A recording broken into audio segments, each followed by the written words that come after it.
Lame.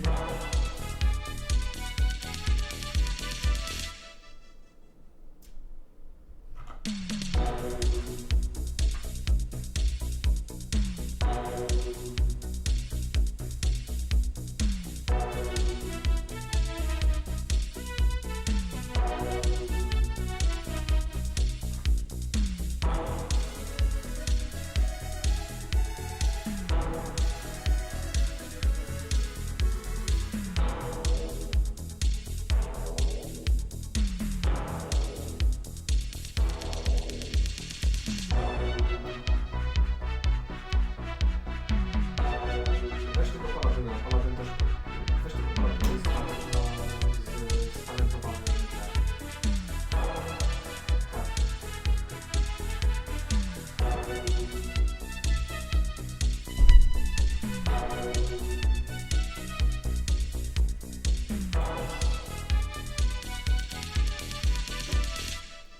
Clans Toxin, pierwszy z lewej w pierwszej grupie.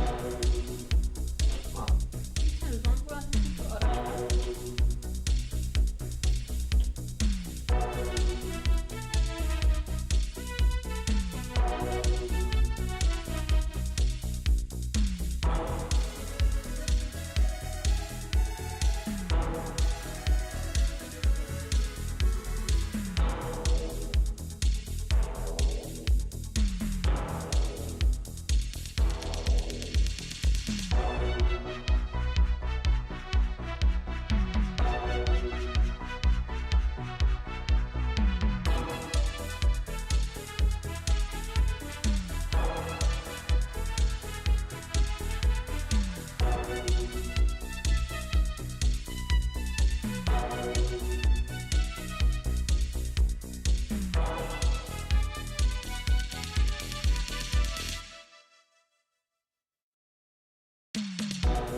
Hey guys, hello.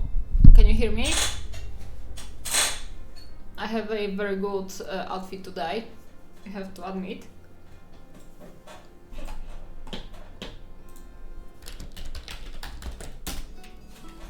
Okay, I'm starting the chat. Hey guys.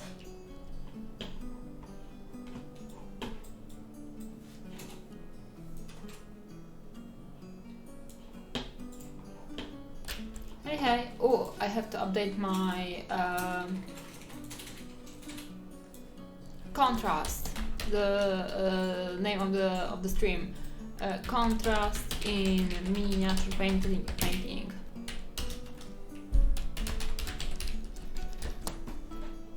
Done. Boom. Hey Romy. Okay, so today we are streaming about contrast in miniature painting. And this is a very important topic for me and like for everyone else, because the nice contrast makes everything better in miniatures, and I will try to explain and show how exactly it works. If you have any like particular questions, let me know and I will be happy to answer.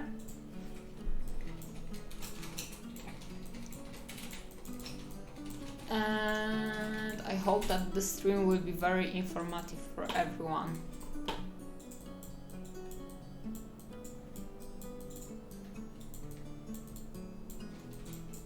Oh, I should write it in English, right? So, contrast.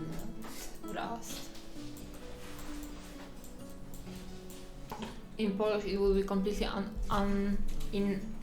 ununderstandable for everyone.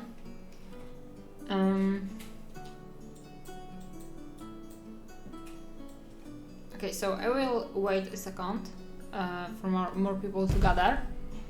And what can I talk meanwhile? So I've been painting some of the Warhammer Cities of Sigmar miniatures. I mean some, I mean one. I've started so far, but I have some others which are pretty cool, and I want to paint more of them.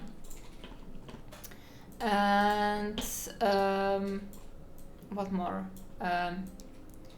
I need to finish my druid from the previous stream. I didn't do it yesterday, though I really wanted to. And this is the task for the near future. And today I spent most of the day trying to set up a photo shoot for one of the miniatures I've finished before. And I also got a new table for my workshops, so the people will have a nice place to sit with me and paint. Yeah, and this is it basically. So yeah, contrast.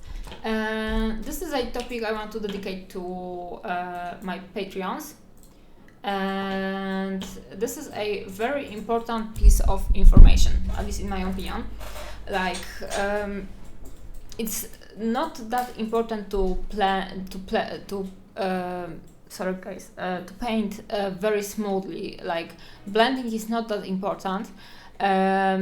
The most important stuff is to be able to create nice contrasts, put them in the good place, let's call it like that, in the right place, and be able to tell where you have to turn things up and where to turn them down slightly. So basically contrast. I would like to start with the complete basics. So we have three kinds of contrast, right? First one, let me modify this beautiful painting. First kind of contrast is where is the okay? First kind of contrast. We need a black, white, sorry. First kind of contrast is light and dark.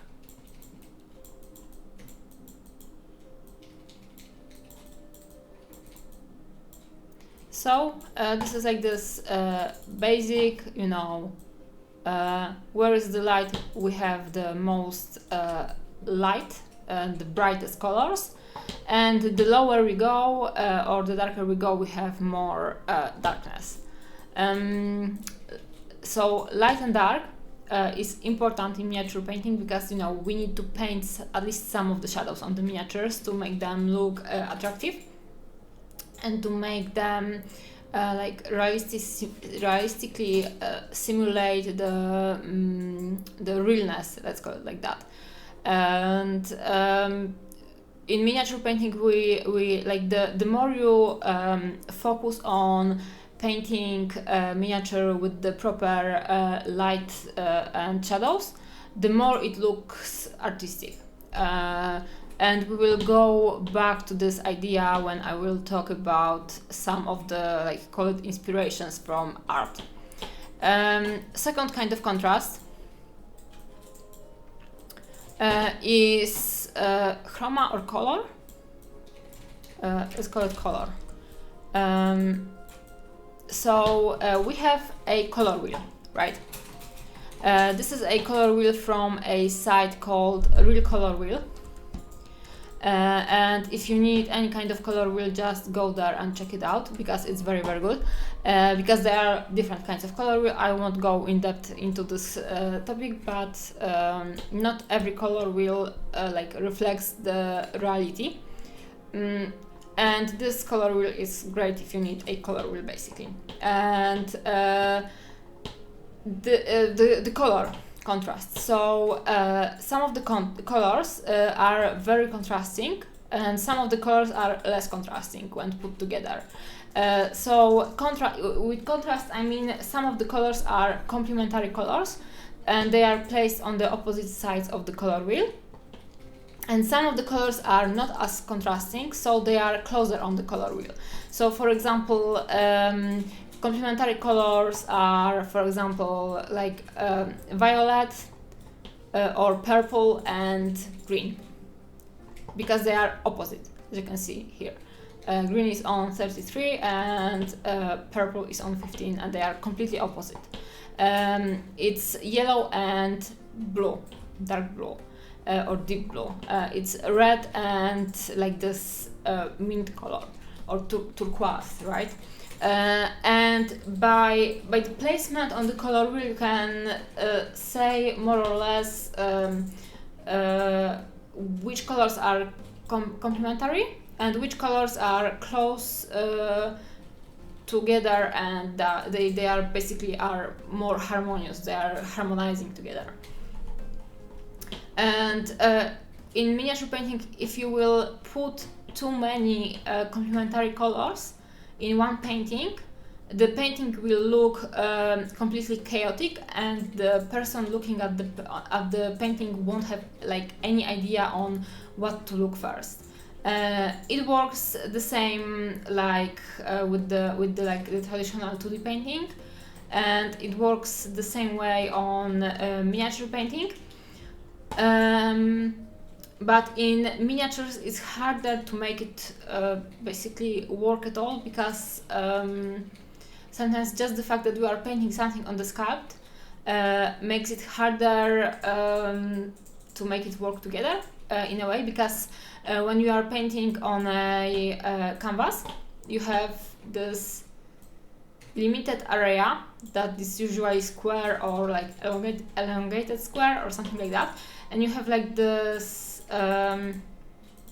you have different kinds of composition you can make on canvas. But basically, if this is the easiest one, the most simple one, if you will put anything in those points on a paper sheet or on a canvas, it's creating the composition, and it's helping to make the painting more like easier to read for the viewer. With miniature painting, we have like shapes that looks mostly like that, and they are 3D, so you can put them, you can take them in your hand and just turn around. So we don't have like any kind of this helpers. We don't have any like golden points where we can put some stuff on and it will work, like it will fix the composition. So we need to be very careful with the colors and the contrast we are putting on our miniature. So basically, putting a lot of saturated colors on canvas painting may work because of those helpful composition points, and putting as many as you want contrasted colors on the miniature may not work because you don't have those golden points of composition on a 3D object. Yeah, thank you for follow or subscribe. I'm not sure what I got, but I'm very grateful. Yeah, so this is the color, and the third kind of contrast is temperature. So 3 temperature. I hope that I'm not doing any grammar mistakes today.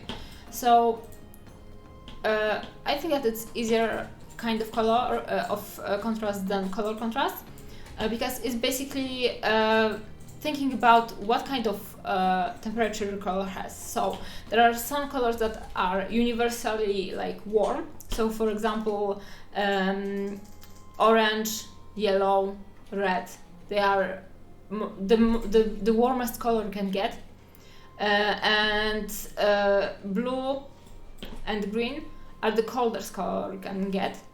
There are variations of those colors that are more warm or more cold, so you can have cold yellow, for example, but in general the warmest and the coldest colors will stay kinda warm or kinda cold anyway, even if they are in this warmer combination.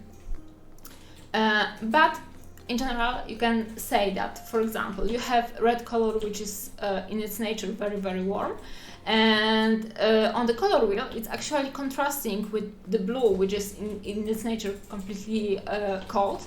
And if you will put red, very saturated red, and very saturated blue next to each other, they will clash, and you will have like this cacophony of colors in front of your eyes.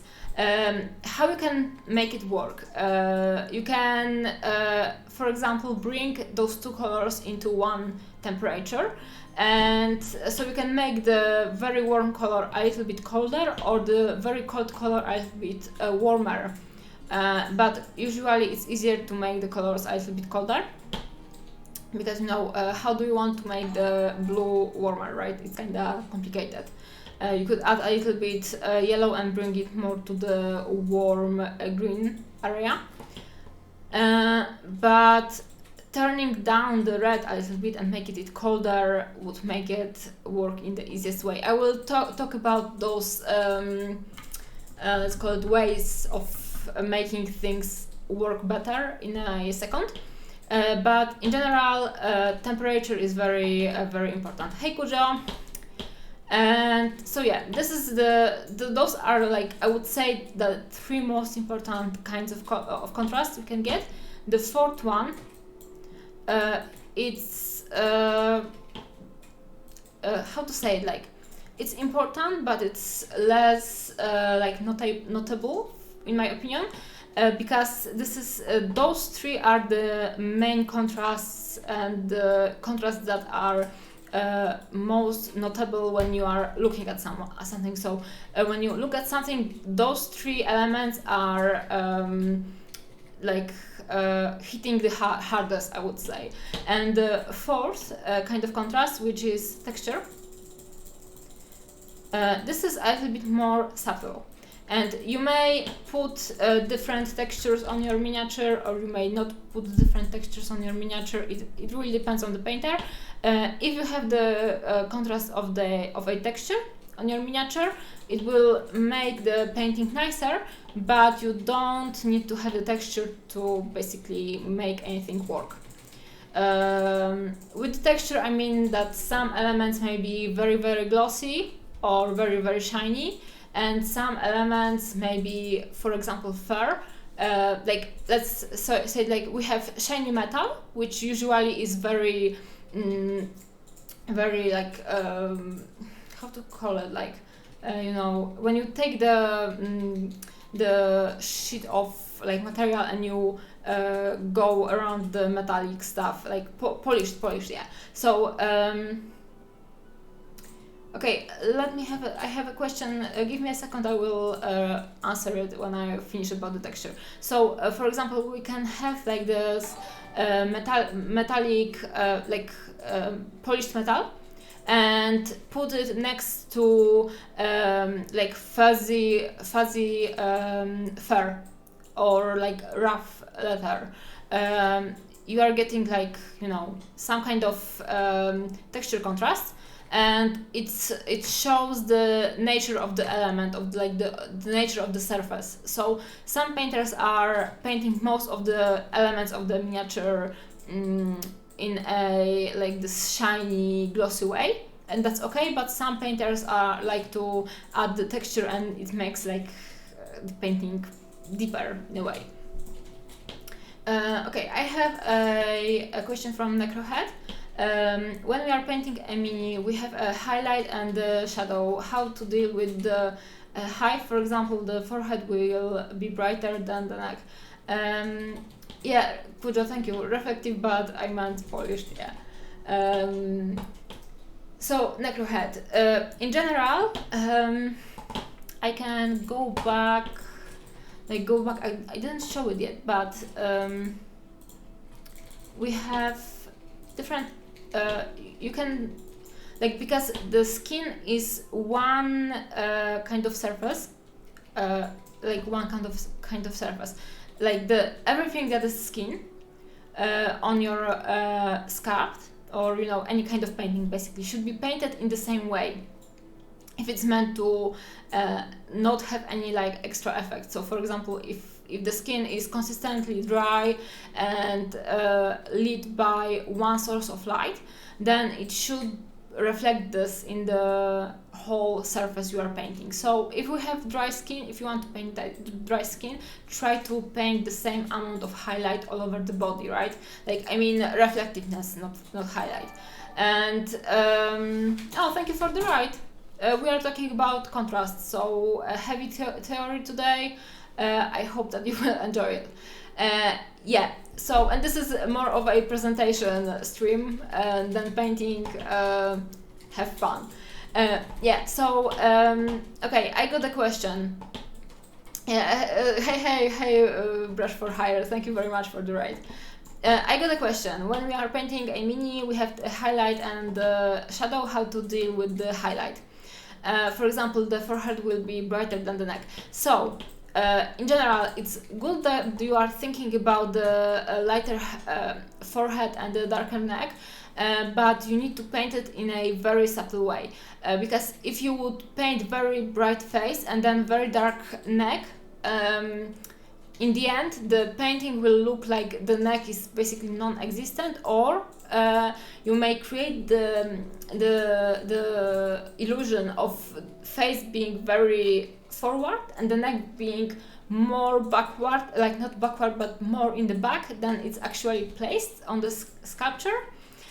Because with the light and shadow you can modify a lot the miniature actually.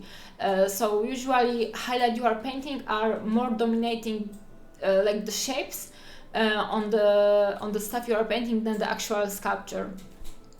So be aware of this, of for example like forehead being lighter than the neck, but don't overdo it. And for example on this painting there is some differentiation, there are some shadows, but in general face is lit as much as the arm and the chest, but it's slightly lighter.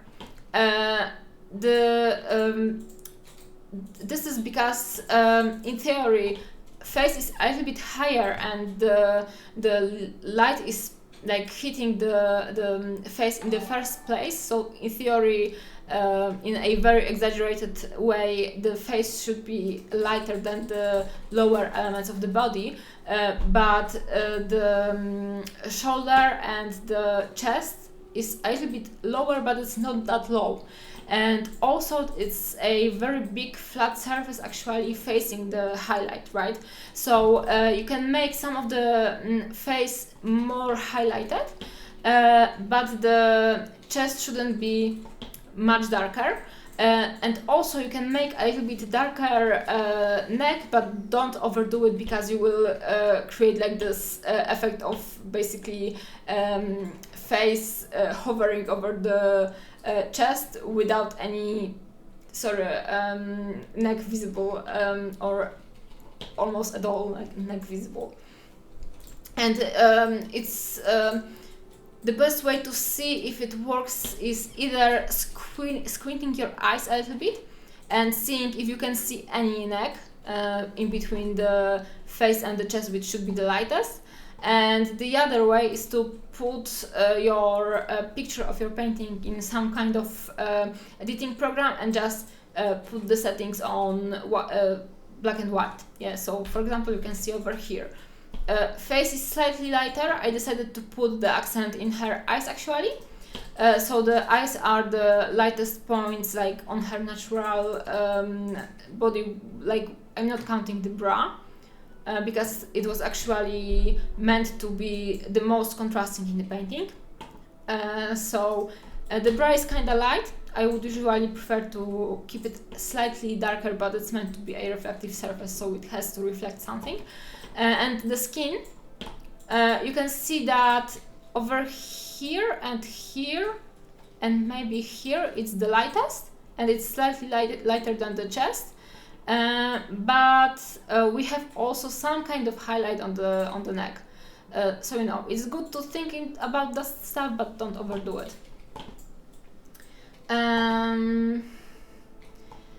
Brush for hire. Your viewers love learning.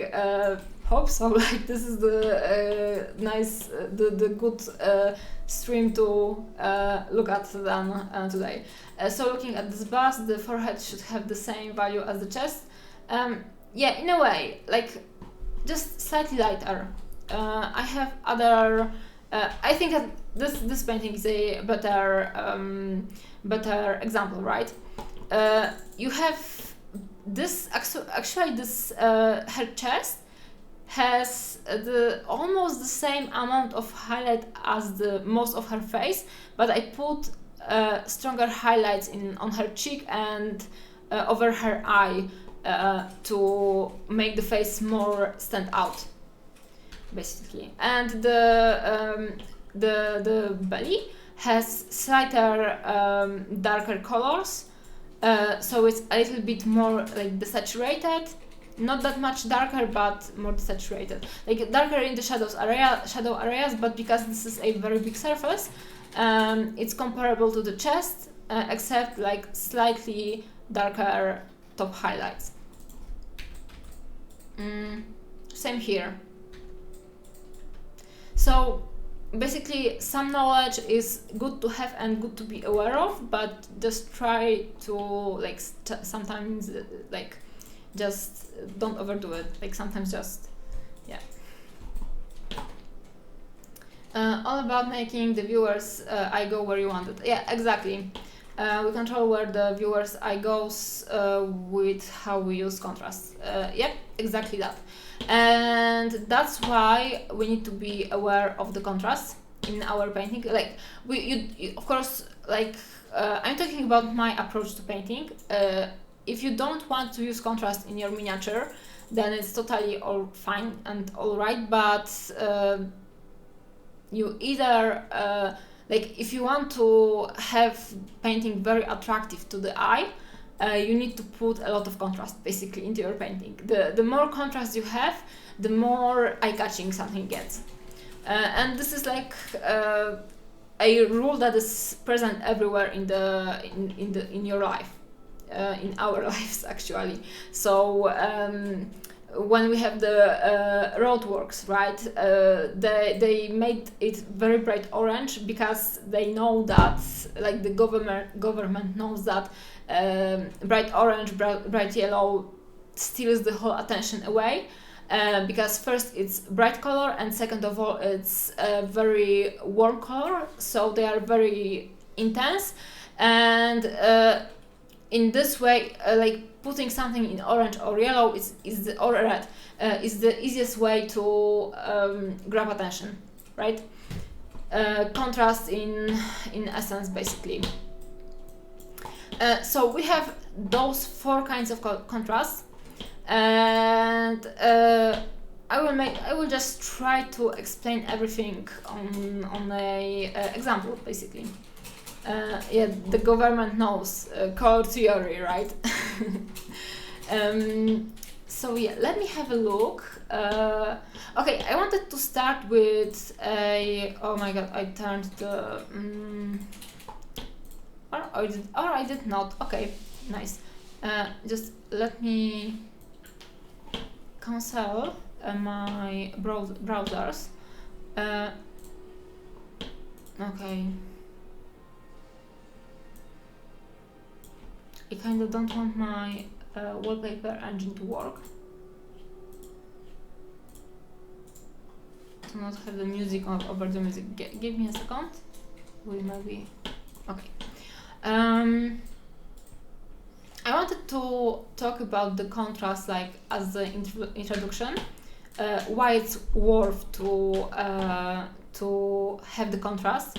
On basically 2 examples of like Asian / classical painters. So one of them is Caravaggio and the other one is Rembrandt. And I will maybe also tell you a little bit of miniature painting history, at least as far as I understand it. Yeah, thank you, Brush, for the ride. See you and have a good night. So the first, I will start with Caravaggio because he's older, right? This is, thank you for the follow, right? Yeah, following. Thank you for the follow. And Caravaggio basically was the guy that used a lot of contrast in his painting. I don't know. Oh, I can load it. Okay. So this guy painted a lot of stuff, of course, and you can see over here how contrasted his works were.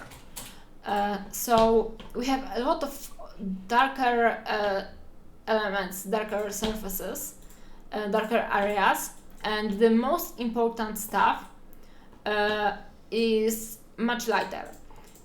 So you have, and you know, in theory, when you have to paint something, you try to come up with the ideas about the different surfaces, different textures, stuff like that. And you know, for example, when you have to paint a sweater, you know that there is a texture, and everyone, like maybe not everyone, but most people try to paint the texture all over the sweater, or a t-shirt or whatever, or you know, texture, design, anything basically. It's not worth focusing on trying to paint everything everywhere, because the most detail is visible in the light, and where you have shadow, usually there is nothing to, like, not that much visible. And this is a very good example of like putting your bets in the right places. So you have almost, like, I would say 1/3 of this painting is basically very dark brown. And it works because here you have very dark brown, and here you have very dark brown. This dark brown is contrasting the characters, and this dark brown is just cutting the painting in like pieces, because this is not important element, this is not important area, so you don't need anything to be painted over there. And for example, like over here, it can be dark, and because we have darker, not important areas on the painting, we may have also very light and very detailed areas of the painting. And because we have a contrast between this big, flat, boring area with this detailed and very well lit area, this area over here is even more interesting than it usually would be. If this place was filled with different elements, like, I don't know, paintings, any, like, plants, something like that, this area over here wouldn't be as meaningful as it is right now. So, you know, this is, and painting something in very dark color without any kind of texture, in theory, is kind of boring and unambitional, like not ambitious, but actually it allows the busy area to work better, and to the busy area to shine, basically. I will maybe resize it. And you know, you need everything basically in your painting. You need the stuff that is detailed and crowded, and you need stuff that is not detailed and kind of boring, because if you will have like, if everything will be very detailed, you will be like overstimulated as a viewer, and you wouldn't know what to look at. And if everything was blunt and dark, it would be basically boring, right? And so you need this yin and yang, I don't know, light force and dark force. You know, don't try to overdo everything, because the best point to be in the middle is to be in the middle. And also, you know where to look at when when we cut out these areas that are very very dark, we are staying with a lot of detail anyway. So we have a lot of those different characters put together, and but anyway where to look, because you have this face of this boy over here, which is the lightest, and also he's wearing like yellow, saturated yellow and red clothing, and because first of all his face is facing the light source, which is over here, and second of all because his face is very very bright, and his clothing are very saturated, that he's the main character, and you actually have to look at him, right? These guys over here are very well painted and are important, but they are a background for this guy over here. I actually have no idea what is the name of this painting. The Calling of St. Matthew. I have no idea about what is this painting, and I don't care actually. It's not very important, but we are talking over here about composition and contrast, and this is a very good example for how to do it basically. And this way, with the proper light and dark, and then saturated colors put onto the painting, you know where to look at in the first place, and then by the other saturated colors. So for example, you have all of the reds are put in one line, and you know where to look at. So in the first place you look over here, and you have the line painted over this surface, and the first of all you have geometric line basically running through the middle of the painting, and then you have here red and here red. So you are jumping in between those elements. You look at the boy, he's looking in this direction, so you jump over here, and then you go over here. And it's very easy to read, even though you have a lot of elements and a lot of details. I will maybe leave this element, this example, because I don't want to overdo this, the painting portion. This is another example of Caravaggio, right? So in theory you have dark background, which is good because it's not taking the attention away from this character. But this is very interesting case because you have skin surrounded by very very bright white, and in theory white is lighter than the skin color, and in theory it should steal the attention away from this guy, and of course this is a portrait, so we want to put the attention on the face or on the character, right?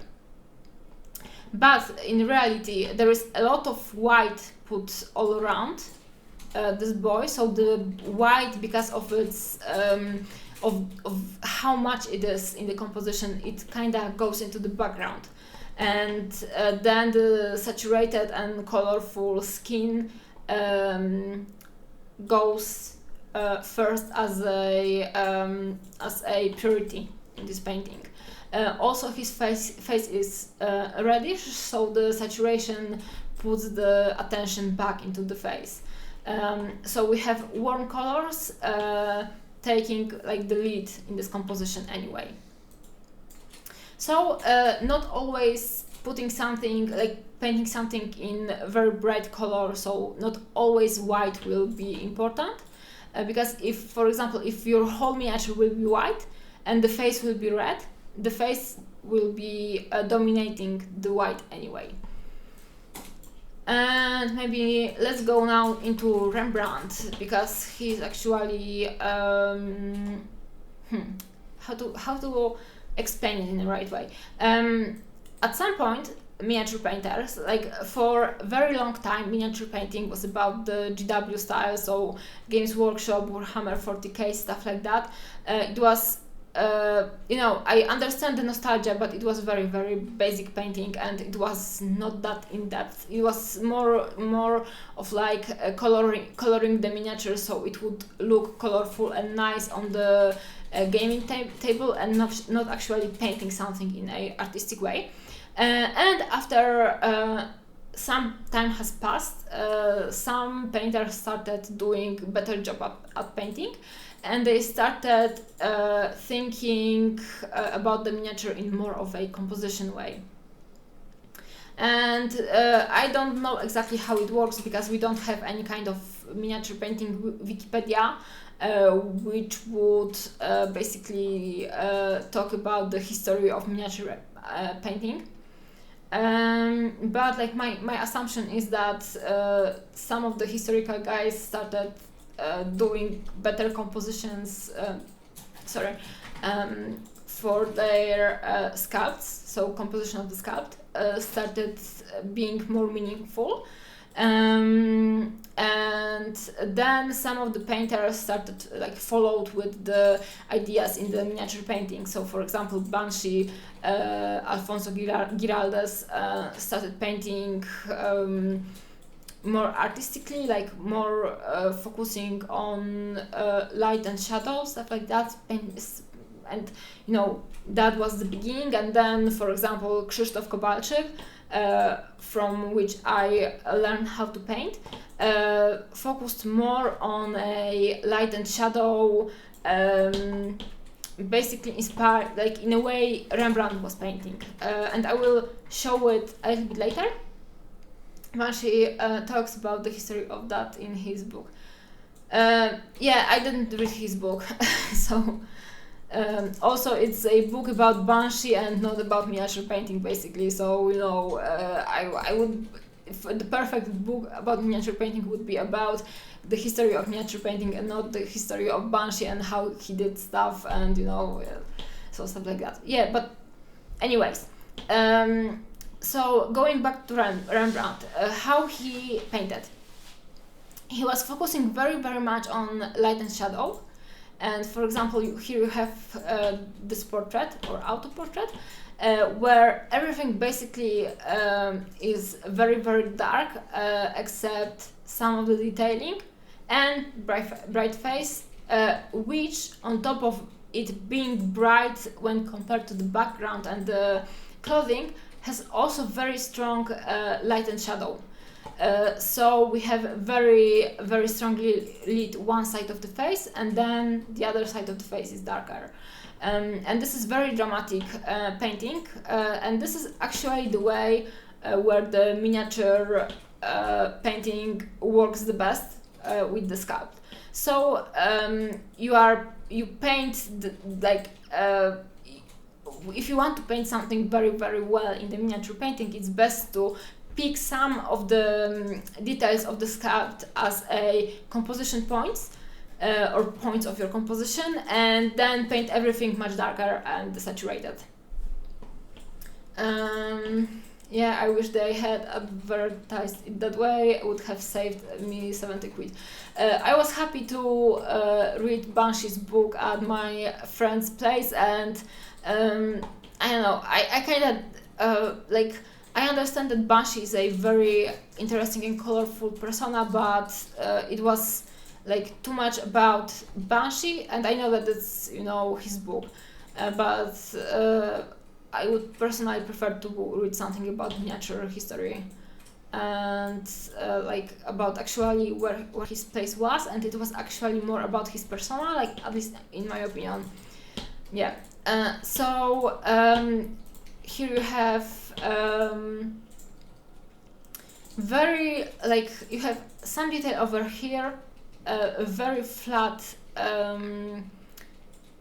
clothing over here, darker and not that detailed background, and you have bright head and very, very bright and shiny element over here. And this is actually how to best paint miniature. So pick a few elements, a few areas, like the best is like 2 or 3, max 4. Also, it of course depends on the on the miniature you are painting, but you know, less chaotic something gets, it's basically easier to look at and digest, basically, and also understand. So pick a few elements that are corresponding in a way, and just paint them the most contrasted, the most saturated, the most highlighted, and then everything else on the miniature should be a background in a way. So maybe not much darker, but for example more saturated or not detailed or textured. And for painting busts, this was a good example. And do I have something else over here? This is a very nice example. Usually like this is something that is actually working for 2D painting. So because of those lines I mentioned before, you know that this is the center of this composition and you need to look over there. If you had a bigger miniature and you would paint like this side of the face, it wouldn't work that well.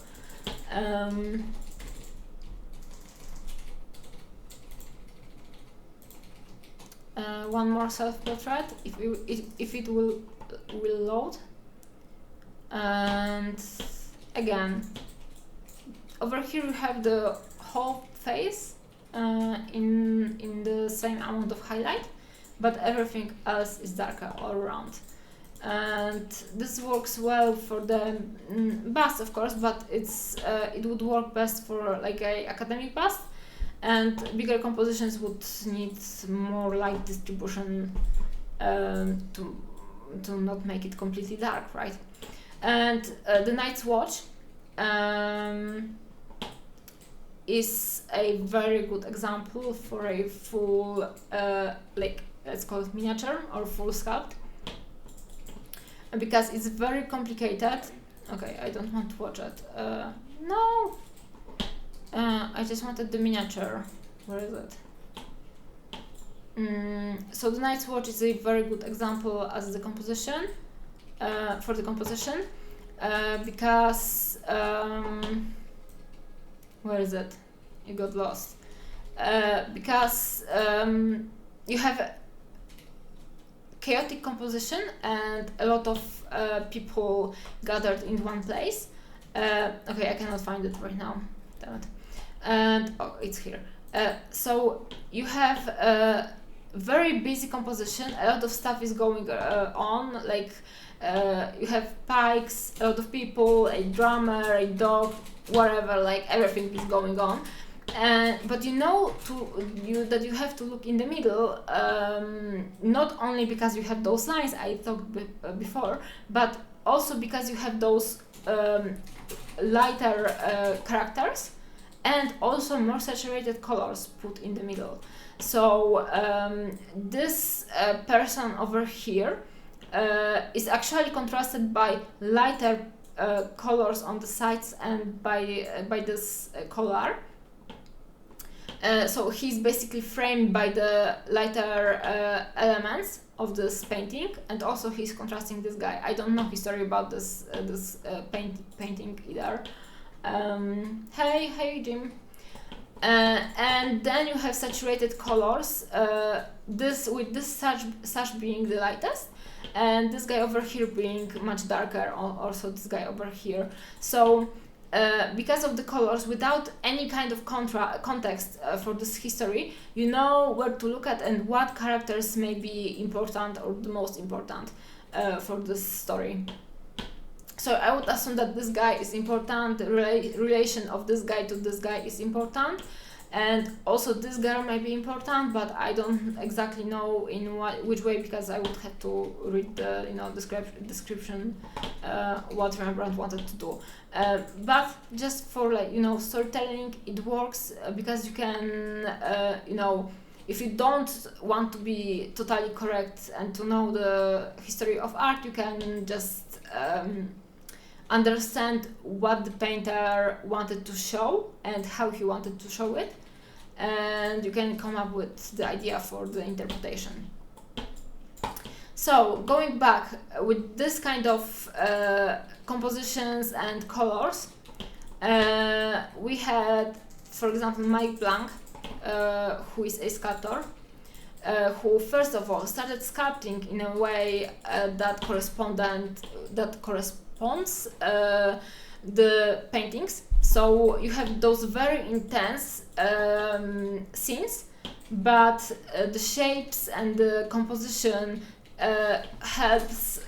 First of all, it's very interesting because it's very dynamic stuff like that, but also it reminds a lot of the paintings, the classical paintings. And second of all, he started painting in a very similar way. So he started basically, in my opinion, like I like to call it color coding. So where I have something interesting, I put very intense colors. I wouldn't put it on the saddle, but he did. I would personally not. But either way it works because the red is put in the middle of the composition, and that instantly brings some kind of order into this chaotic stuff going all around, because you know that okay, this is my anchor point and I'm looking at this guy on this horse in the first place, and the red is contrasting this blue. So and again, we have very strong red and blue that is contrasting this red, but the blue is desaturated, so it's not fighting with the red.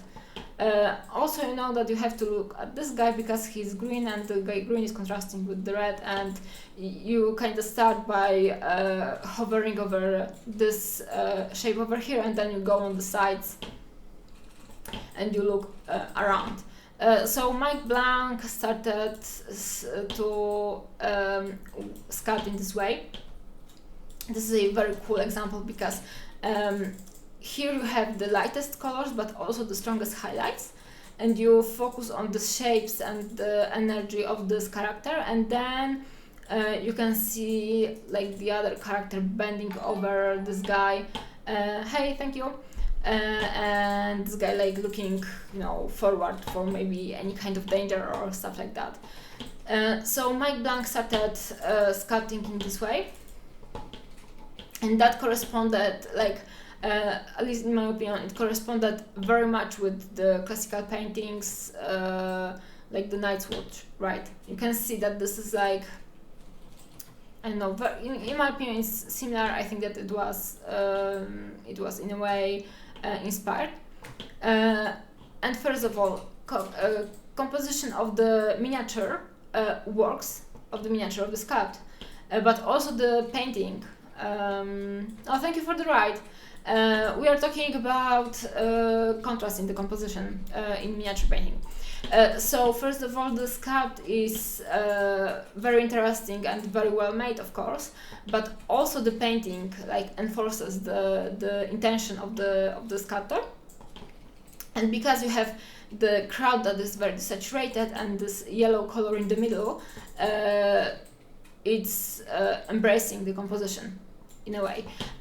If this guy was basically gray, and for example this guy's hat would be red, then you wouldn't notice anything at all on this painting in the first place but the hat, and you would actually you would start wondering why this hat is red, why does it matter, and why these choices, instead of analyzing anything else on this painting. Because if you will place the colors in the wrong places and highlight the wrong elements of the sculpt, not maybe wrong, but something that you didn't mention, didn't mean. So people will notice more those very saturated colors that say nothing to them, and will wonder why this choice and why you didn't paint it in a different way. Let's call it like that. Hello, I hate to do this, but I need to rate and look. It's time to go, and yeah, thank you very much for the ride anyway, and have a nice evening. Aspire Painting, thank you for aiming at me. I'm very happy about that.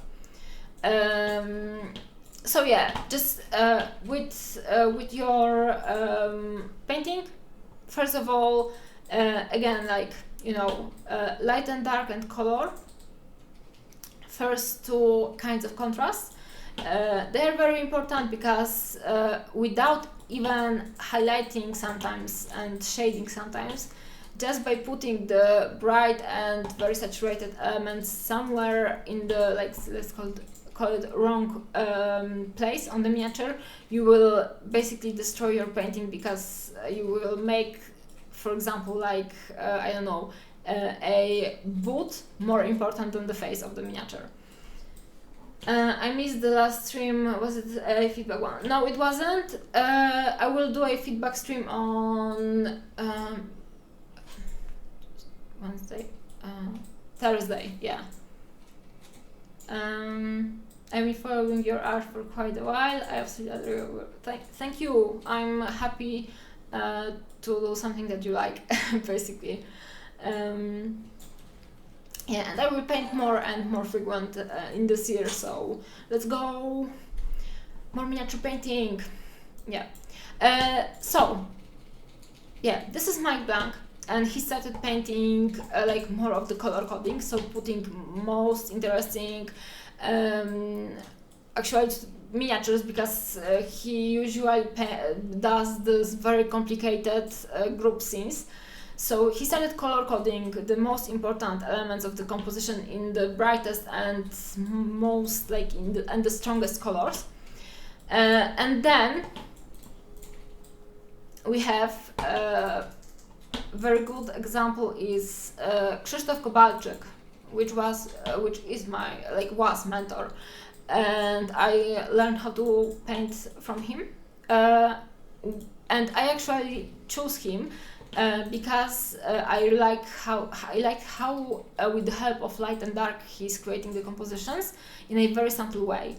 And here you have examples of it. And I did everything in a color.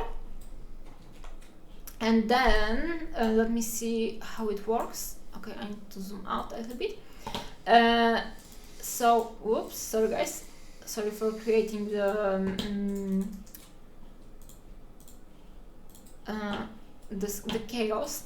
Okay, so we have this one, Witch Horn, painted by Krzysztof, and here we have the colored version, and here we have a black and white version. I usually don't care that much about black and white. I actually, when I'm painting, I like to squint my eyes and basically blur my vision to see if the colors are working and if the areas I wanted to put accent on are actually visible from even the blurry way or from a very far away. You can also take your miniature in the hand and just put it as far as you can, and then just blur your vision and, you know, ask yourself a question, is the miniature doing the stuff I wanted it to do, basically. So over here we have this two very important kinds of contrast. Let me open the color wheel. We have the color wheel. On the color wheel we have red and blue over here, because it's kind of darker, and the blue, actually most of the miniature is darker, and it's warm dark because warm black, because it's in brownish hues, so the warm color instantly becomes a background, because there's the most warm colors in the composition, so everything warm becomes a background to the colder elements. And in theory we have a lot of red, saturated red, which goes into orange, and in theory it should be I don't know, most striking, because it's the brightest, and actually usually warm colors, warm saturated colors overtake cold colors. They are cold colors usually are just less visible, but the little details that are painted in this turquoise blue, blue and a little bit like over here. They are more visible even though they are very very small, because they are the only cold elements in this composition. So in theory everything is warm and brownish reddish, but the lips, the horns, this accent on the knife, and in the knife you can see that they are like those little highlights, which are like the highlight is mostly over here, which are colder, and that makes the everything like, I don't know, more contrasted and more shiny, because you have more colors put into the and more contrast put into this shiny reflective non-metallic metal. And you can see, like, for example, like this element over here is very very small, and in theory it's not very visible, but because it's this blue and it stands out a lot, because everything around it is either darker or warmer. So yeah, over here you have, like, for me at least, the most prevalent is the temperature saturation.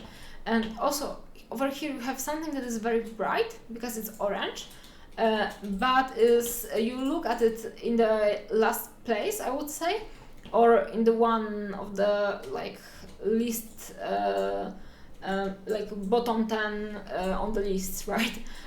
Because it's bright, but it's because everything else is warm, it's not that important.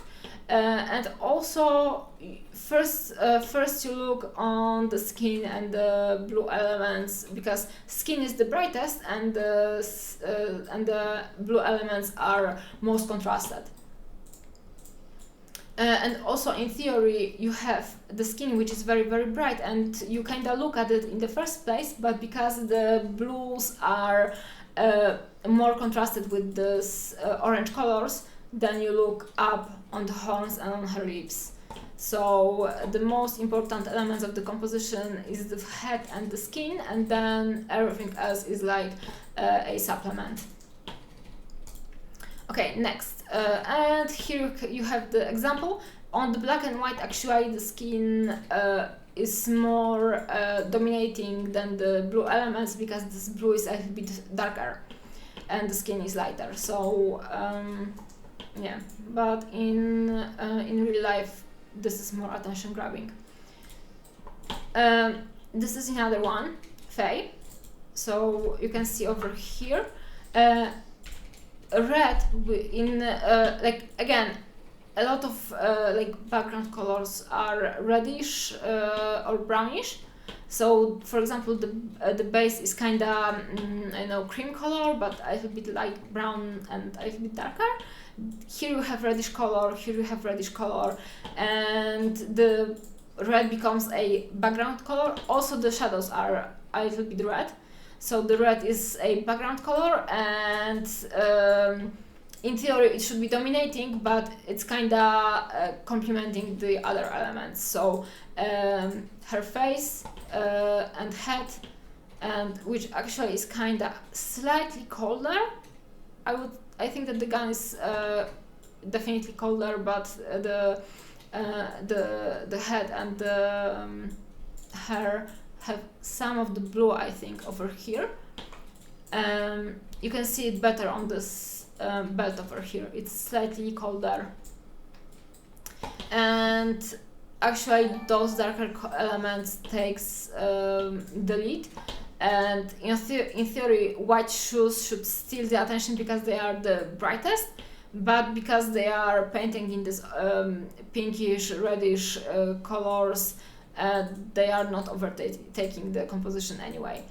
And here you have the black and white, and without these colors put into the painting, the shoes become more important, right? And this is another one. I wanted to show you this one because I think that this is a nice like reflection to those Caravaggio and Rembrandt references.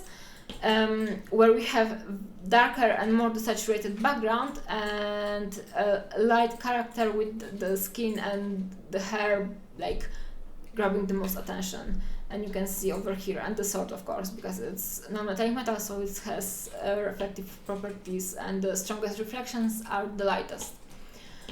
Yeah, so we can see over here. And again, you have kinda like everything is a lot of like everything is sorry guys, everything here is kind of brown, right? Because the walls are brown, her clothing is brown, but actually because the skin is warmer, the saturated additions to the background make it pop up even more. Because if we had a warmer but brighter skin on the darker brown background, it would be contrasting only with the lightness and a little bit of the saturation, but not more, not in a more ways. So no temperature contrast, for example. And because of those additions of color elements to the background, which are kinda actually like in a lot of places, the skin pops up more because it's warm and the background is colder. You are 100% Polski. Yes, I am from Poland. Pierogi. Yeah, so this is another example from Krzysztof. And now I want to show you some paintings from Kirill. I actually wanted to start from my paintings because I am a painter too, but you know, I just I don't know, I'm kinda just like to talk about miniature painting, and I'm not thinking about myself that many times, because like my painting is natural for me, and I'm trying to, you know, find new ways for myself, and I actually look more at like pictures of paintings done by other people, and they stay more in my head than my own paintings in a way. I'm not sure if it's you know, logical in your opinion, but I just wanted to explain myself. I will show my paintings, some of my paintings a little bit later. So this is I would say kind of contrast that is the most important for some people, because a lot of people prize a lot non-metallic metal painting and they like the technique of non-metallic metal. Non-metallic metal actually is not a technique, it's a just painting reflective surfaces, right? And with painting reflective surfaces, we are painting light and shadow, reflecting in the reflective elements of this character we want to paint. So did I get the follow? Yeah, I got the follow. Thank you very much. So this is Kirill paint. Actually, don't know what is his name, but Kirill is I think the most popular painter in miniature painting, and I think that he is one of the best. He is good in particular in painting non-metallic metal, of course, also have very good skin tones. And here we have example of contrasts in reflective surfaces. So you have a lot of very light elements, and the armor is steel. So you know, we hear steel, we think gray, but actually you have nothing gray over here. You have all of the colors on the color wheel. You have blue, you have brown, you have red. You have kind of white, right? Usually this white is off-white in some kind of color direction, but it's not completely white. Kirill puts like pure white in some elements, so in the brightest highlights over here, for example, and over here. But you don't have anything like pure gray in theory. Green over here. And because you have those different contrasts put into this painting, which usually people would think that if you want to paint something still, you need to start with gray. This is not true. Like this looks great and this looks shiny because you have like all of the kind of contrast you can put into the painting basically. So you have light and shadow with the strongest light hitting his head and this chest piece.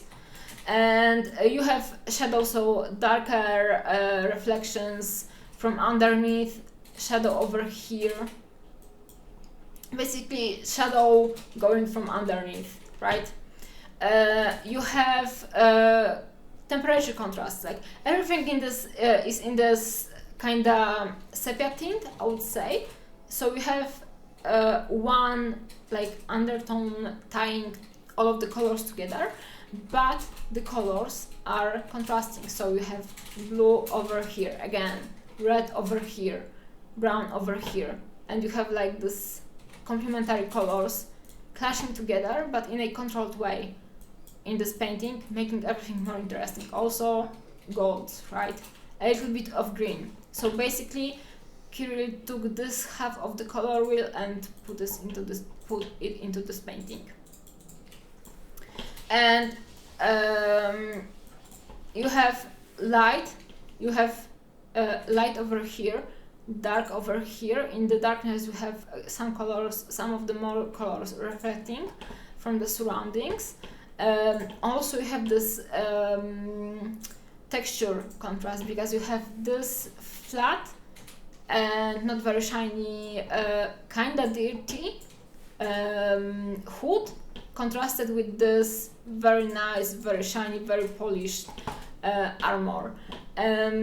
So basically, the more contrast, the more kinds of contrast you take and put side by side together, the more shiny, the more effective the painting will get.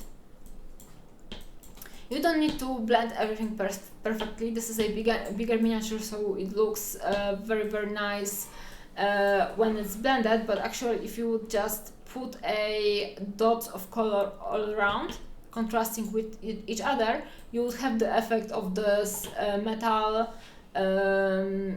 like looking in a proper way, just not blended together. And there are also examples of painters painting like this more expressive way, but this is like more a discussion about style than contrast, so I will not dwell on that much.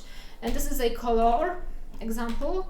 Over here you can see that more of the light and shadow is visible, and how he put it over here. So the still is dominating the painting completely, and the face is kinda lighter and also kinda shiny contrasted, but it plays like second fiddle in this composition.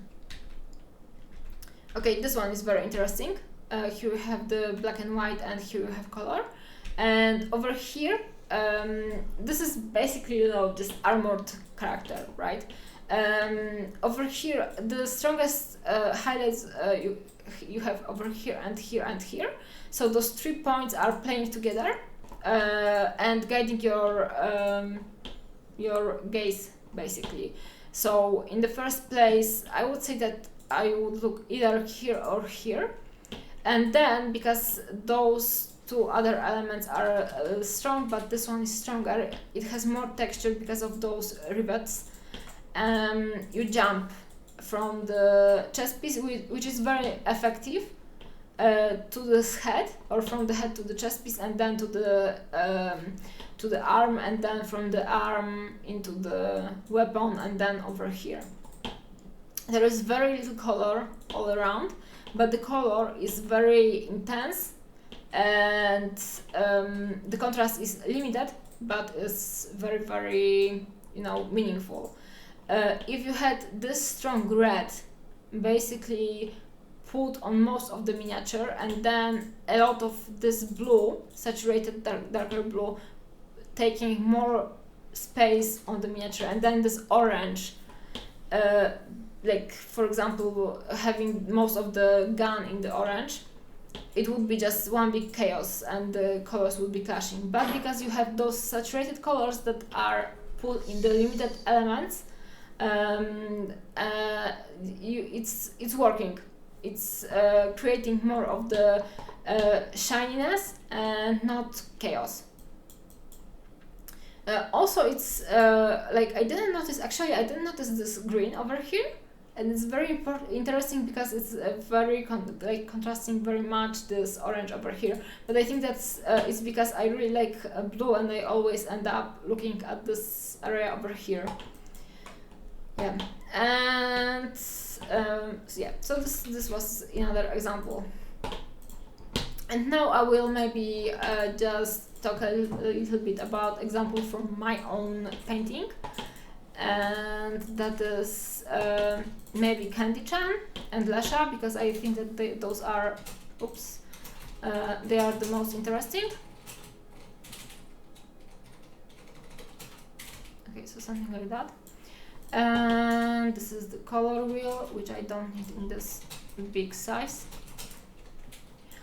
So here we have Candy-chan, and how I created composition over here and how I played with contrast. So basically you have a bigger blended out skin, and I don't have that much non-metallic metal over here, and the non-metallic metal I've put, like the metallic elements are not very shiny, so this metal is kind of desaturated. But I did very strong reflection on in this sunglasses, and also a little bit in her bra. So this gun is very big, but because it's desaturated, it's not very important in composition. So you end up looking at it in the last place basically. So this is basically big darker chunk of element, like of sculpt. That is a background for my composition. I wanted her face to be most important. That's why it's the brightest. So it has the most highlight. Then of course the rest of her skin needed to be as light, but as I mentioned in the beginning of the stream, I'm not sure if you were present, I painted the face the lightest because I like to exaggerate a little bit in my painting. So I paint the face the lightest because in theory the sun hits it in the first place, so it's the closest to the light source. And then I like to paint the chest a little bit darker. And then the belly, it's just a background, so it's kinda light, but it's darker and also falls into the shadow much quicker. I'm not I'm trying not to overdo it, so, if the face is light, the ear needs to be light as well, the neck needs to be slightly darker because it's under the chin, so kinda the chin and the jaw kinda works as a roof over your neck, so it may shade it a little bit, but never overdo it because then the head will look like it's just hovering over the light chest. So if the skin is light, keep the neck light, slightly darker, but then go into the chest. And don't do the chest much darker than the face, because chest is a much bigger surface than the actually the face, and it just catches more light. So it may be a little bit darker, but the peak highlights shouldn't be on the chest. Peak highlights shouldn't be as light as the peak highlights on the chest, on the face. Sorry. Yeah, and the belly has like the strongest highlights, kinda like a slightly darker highlights on the chest. To try and bring this discussion into proper context, can you think of any pieces that were painted with high technical skills but have poor composition that brings the whole piece down in quality? I can think about them, but I don't want to call them out, honestly, because First of all, I don't want to be mean, and unwanted feedback is kinda rude. And second of all, I don't want to offend any of my fellow painters, and in particular this, miniature painting community is very small, and it's not worth to have a beef without a reason. How do you make high contrast objects like non-metallic metal not steal the focus from face, etc.? For example, like I did over here. So I did some kind of highlighting on the non-metallic metal, but I didn't do very strong ambient reflections. So if I wanted to, I will maybe draw it in Photoshop. If I wanted to have very shiny metal, I would have to do, first of all, very strong secondary reflections. So a very good example of secondary reflection on this one is this reflection from underneath, visible over here. Let me maybe move it a little bit so we will see better.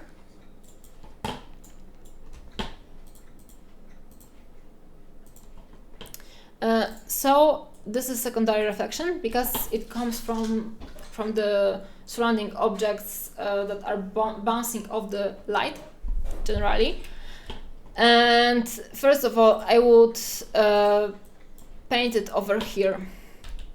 So I would paint a thin secondary reflection. Just let me adjust the brushes. So I would paint a secondary reflection over here. Oops, not here. Like, basically, I need a secondary reflection and then very strong darkness. Let's have it like that. Then I would paint a lot of dark color. I will go into black because I'm painting in Photoshop, but I would usually do it in violet.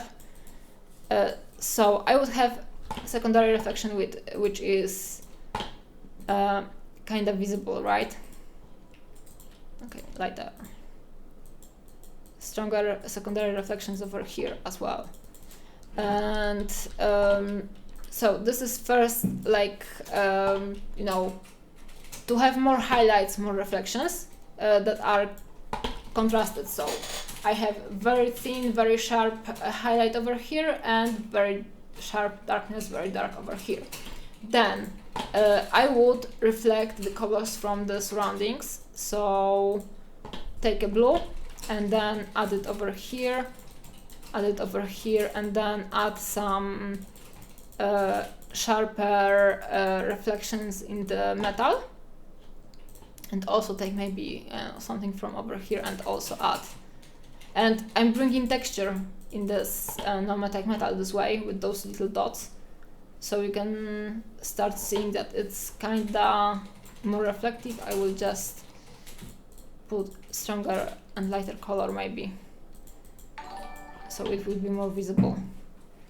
See, it's starting to be more reflective. And then, of course, I would, because the strongest highlight on this non-metallic metal is actually yellow, so it's kind of dark, right? I can go lighter, so into pure white. So I would put pure white in the middle of those reflections over here, and maybe some more like around. And this way, because I would have pure white in the middle of these reflections, it may steal the attention from the face because I don't have pure white on the face in big areas.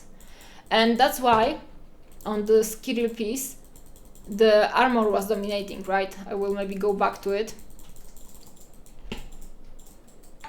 See, right now with this layer I've painted, it's kinda dragging the attention higher because it's just more shiny, more interesting. See? And see? Like, this is very long gun and it's very, very high. But in general, this is lighter than the face. I would actually, to even it out, I would have to put more highlight on her face. and that would kinda work it out in a way. Okay, this is not perfect, but you know. So you had the Kirill example. Where is it? And actually over here the armor is overtaking the face. So sometimes you have the priorities in your painting that are not on the face, basically, in particular for busts. Over here, non-metallic metal is the key. So the face doesn't have to be main point of the composition, and also face over here is the only element that has this kind of sepia, I don't know, fleshy colors, so it has some merits on its own. So and because it's warm, it's kind of not lost in the whole painting, because from this red we are going into the space. And over here, like, those highlights are totally stealing all of the attention, but I think that this is the intention, right? Making very flashy, very interesting non-metallic metal, and then everything else maybe, you know, secondary element. Yeah, thank you. I'm happy that I did it right. Yeah, so, and you know, I kept it dark, as you can see over here, because it's not very important in this composition. So it's also not very contrasted. So I have some elements of like this traditional non-metallic metal. Like I did a non-metallic metal I know, material article on my Patreon, and there that article was about optimization of non-metallic metal. This is like, I don't know, maybe 3 on the 5 scale of non-metallic metal shininess, right? So you don't have to like go 100% with everything. Sometimes you can tone down, right? Guess because there is so much non-metallic metal on the Kirill piece all around the face, it doesn't have one piece of shiny non-metallic metal to pull the focus, because it's all around the bust. Yes, exactly. And also the non-metallic metal is very shiny. If it was a little bit turned down, it would be, you know, the background piece. So Kirill went like 6 on the 5 scale non-metallic metal over there, and it's totally stealing the whole attention and also dominating everything, like jaw-dropping, you know, stuff like that. And you know, it's okay, because it was this topic, it was a topic of his bust. In my bust it wasn't that important, so I kinda turned the non-metallic metal down.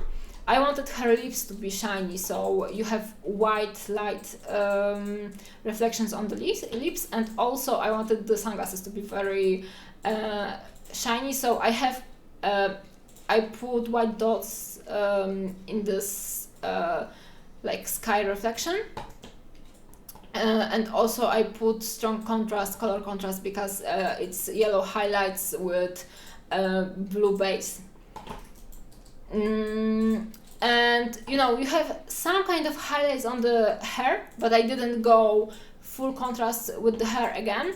I wanted the hair to be, you know, hair, not Pantene Pro V hair, so you don't have any strong reflection, and the reflections are kinda yellow because I highlighted everything with yellow color, but there is no white on the hair, so it's kind of reflective. You can see that we have like the traditional reflections on the top of the waves, but I didn't go overboard with it. We have some of the texture over here, and I wanted to build, you know, something more interesting.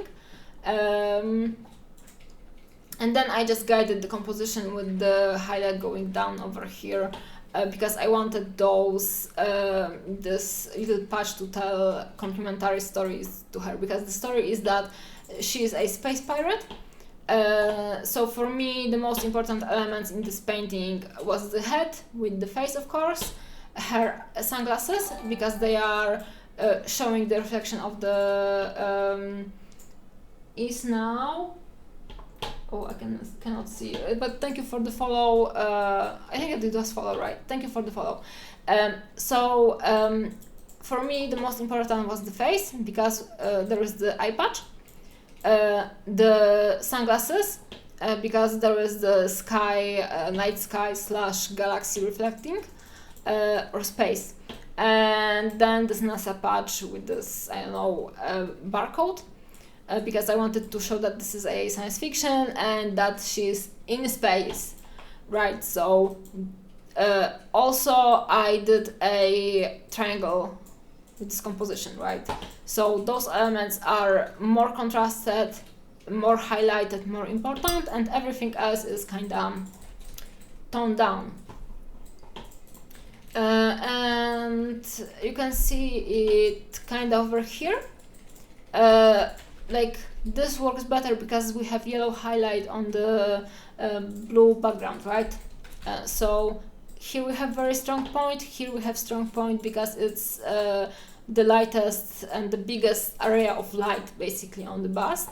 And over here we have the strongest composition.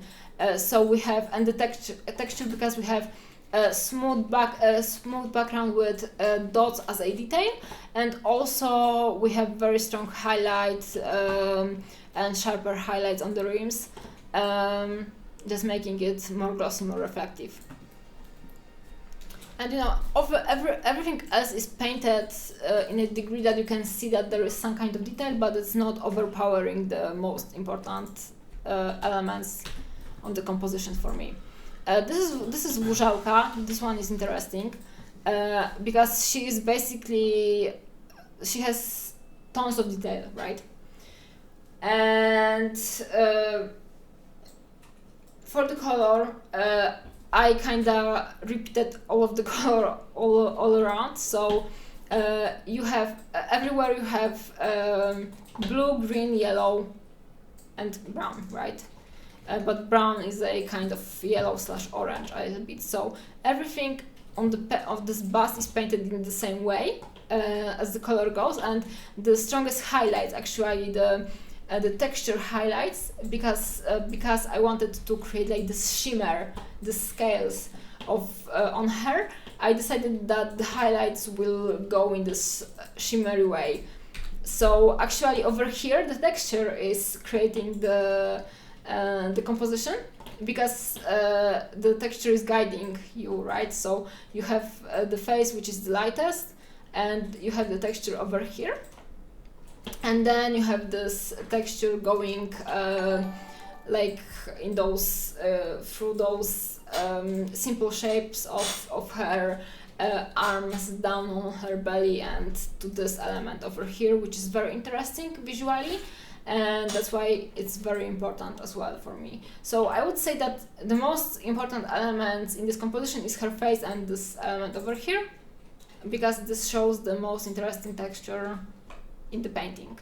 And actually this, the whole chest and her whole arms / hands, you have a lot of detail that is sculpted, but actually it's not important at all in reality. And as I, as a painter, as a author of this painting, I'm please don't. Oh, sorry, cut technical break. We have Loki over here. Can you hear me, guys? I'm not sure if he didn't turn something off. Say hello, Loki. Meow. Meow, meow, meow. Okay, so for me, the middle of this composition is completely unimportant, and I'm ignoring it. Like in my mind, I'm not thinking about it ever. Also, when I was painting it, I think that I painted it as one of the last elements, because like I sketched it, of course, but I really didn't want to finish it. Like it was completely unimportant, because it's just a filler element, and also you can kind of see that it's a little bit darker, and I had to put the texture of the highlights in some areas, but in general this gold is darker than, like, some fun textures over here and over here. Hello, meow. Yep. And I will maybe talk about this one, and I will go immediately over here. So you can see over here that the lightest elements over here is the crescent moon, the eyes, and the flame, of course.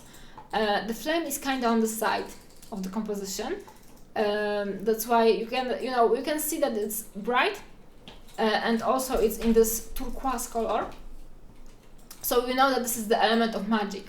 And for me this is the way to color code. So this turquoise color is showing the property that this is the magic in this painting, and I repeated it in this fireflies, but they are smaller, so they are not overpowering the other magical elements. And then the crescent moon and her eyes. I wanted the eyes to be most important, and I think like you have this crescent moon, but it's kind of bigger and it's also taking more space, and it's placed on this bluish, let's call it background. So it's there, but it's not that dramatic, and in reality her eyes are the smallest element of this magical, let's call it composition, but they are the most dramatic because they are put on this darker background, which is violet. You can see like they are the most like attention grabbing, even though they are kind of small and you cannot see that much color in them, because we have very strong contrast going over here, and then everything else is in the second place. So you can see that we have the most important elements in the composition is first of all her eyes / forehead, then we go into this magical flame, and then we are looking on her all over her body, because we have this gradual highlight going down her from top of the body to down to the body, right? And also her lips are prevalent because they are much darker shape on the lighter highlighted skin, and they have a kind of strong highlight going over. And lips are important for me in this composition because they are she's smirking and they are bringing the the vibe into this painting. So first of all you look in the eyes, then in the flame, and then you go back and look over here, and then notice everything else. And I have a nicely painted non-metallic metal in the bottom of this painting, but you don't notice it basically at all until like the later stages of looking at this painting. And we have I really did a good job with this non-metallic metal. I mean by that I actually blended it, because I don't usually blend metal, like not always, let's call it like that. I blended it and I wanted to make it smooth to contrast the bark in this composition. Or the cape, for example. So I wanted her to have something nice and polished. Though I think that I would maybe, if I was painting it now, I would maybe make it kind of scratched, because it's too perfect in the background of everything being so, rough. But you can see the contrast actually. This is very polished, very smooth, and everything else is kind of scratchy, kind of bristle. Yeah, and even the hair isn't that reflective because I didn't put white reflections, so we don't have the Pantene Pruvy effect. But the hair is there. It's meant to be a background piece, right? So everything else that was important for me takes the attention. And for example, we have very nice darker red berries that are very nicely reflecting this kind of turquoise light, and this works very nicely because usually when you have light and dark, you don't like the best way to paint to contrast light and dark is not only to put the values, so light and dark, in place, but also give the temperature. So that's why I like to paint with colored light, because I give this, like the painting, another level of contrast into my painting. So I'm layering the contrast. This highlight is contrasting the base color, which is red, right? So again, going back into this color wheel, we have turquoise over here, and we have dark saturated red over here, and this looks even more striking than it would usually look if the reflection was just white, for example, because we have the placement, like we have bright and light, we have the temperature which is warmer and colder, and then we have those placement on the color wheel where we know that this one element is placed over here and the other element is placed over here. And if you want to create something very, very shiny, so for example, non-metallic metal, it's good to go for example, gray-blue as a base color, and then go for cold yellow highlights, for example, because you will create stronger reflection, like stronger contrast, and with that you will create stronger illusion of reflection in your painting. Yeah, and you can see over here. I think that this non-metallic metal is not as striking as it usually would be in my painting, because I actually did very neutral highlights over here, and it's that's why it's consistent with everything else over here. This was a point where I didn't paint very strong colored light, but also yellow highlight wouldn't match this painting, because in the night, and this is a night elf, we don't have sunlight, which is usually warm, right? In the night, the moonlight is usually much colder, so it's kinda responding the vibe, responding to the vibe. Not sure how to say it in English. Yeah. Do you have any questions, guys, about the contrast?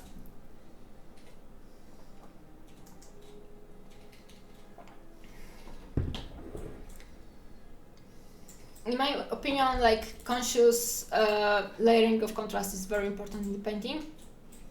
This is example of my help for Patreons at my workshops to explain the layering of reflection in non-metallic metal. So closer to the light, you have the reflections the light reflections are the biggest and the lightest. In the middle of the character, for example, or in the middle of the surface of non-metallic metal, the reflections are kinda slightly darker, but also the darker reflections are darker as well, because you have light and dark reflections. So in non-metallic metal / reflective surfaces, you don't have highlights and shadows. You have different kinds of reflections, right? You have light reflections and you have dark reflections. Whereas light, you have the lightest and strongest light reflections, and some kind of darker reflections, but they are thinner and lighter than the real dark reflections. In the middle, everything is kind of balanced, and in the darker areas, the darker reflections are the darkest, and the light reflections are kind of toned down. But you can still see that this is yellow, and you can still see that this is blue. Yeah, so this is the example of my thinking about layering the colors onto the light and darkness and the temperature contrast. So just be aware of how you are working. And I would maybe mention one more thing but I need to find a good example. For example, over here, I use the strongest colors only in the areas of the strongest reflections and strongest highlights. So, for example, the skin in general, the base for the skin is actually brown, but it looks orange, red, let's call it like that, because in the highlights I put a lot of strong orange. And the highlights, sorry guys, so the highlights actually show the properties of the surface.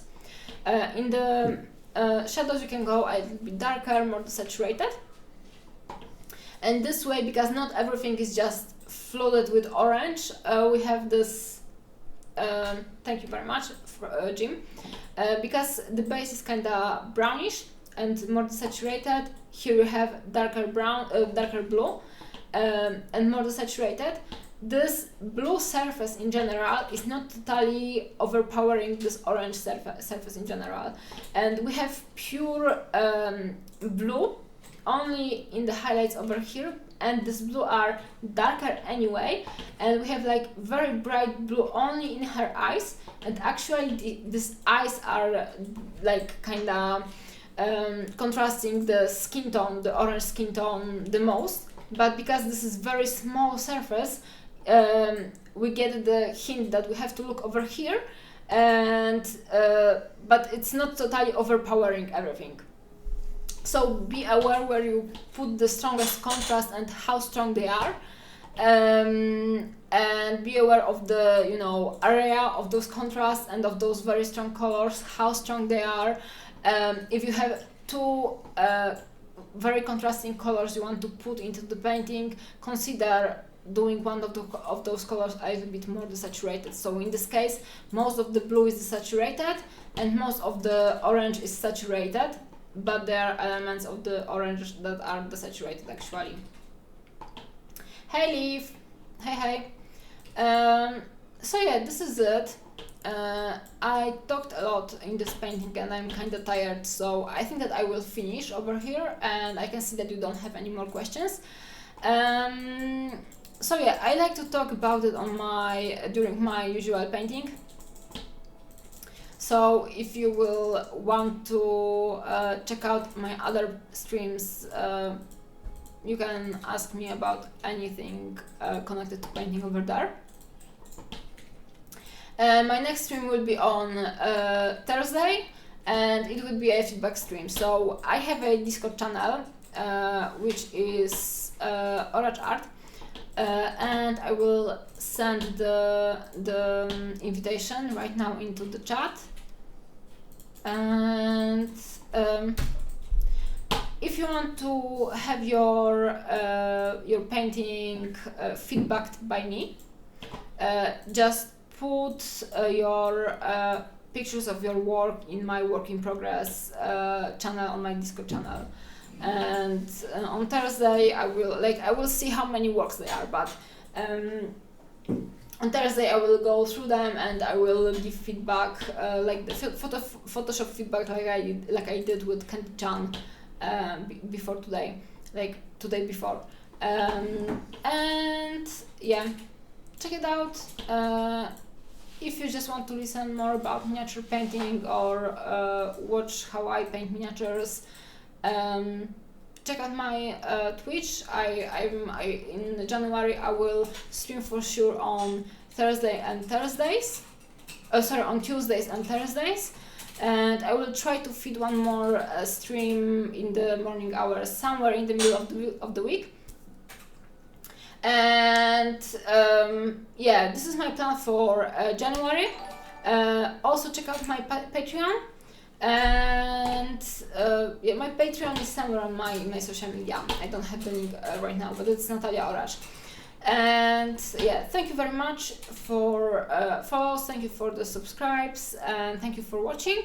Happy New Year also. Have a lot of nice painting / a lot of nice miniatures, and see you next time. Yeah, bye bye.